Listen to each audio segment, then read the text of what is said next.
Hindi niya kamukha. Kimpaw! Siya yan!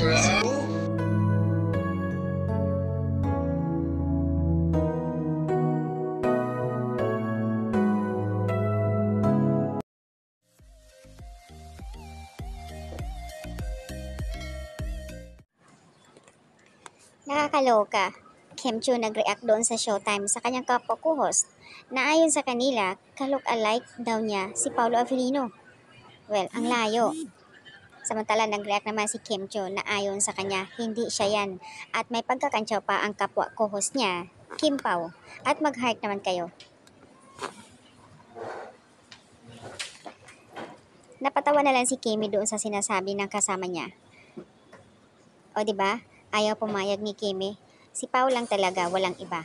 Kamukha. But ito si ka-look-alike, kamukha niya si Alfred Vargas. Kung mapapansin niyo, di ba? Alam niya talaga na si Pao lang talaga. I know the feeling. Yes, Alfred Vargas yung ka-look-alike niya. Kaloka. Natatawa talaga ako dito. Yung pag-react ni Kim na hindi siya yan, na may pagsisingis pa talaga na ayaw niyang pumayag. Post niya ng ABS-CBN. Hindi talaga daw siya pumayag. Paolo Avellino lang nag-iisa.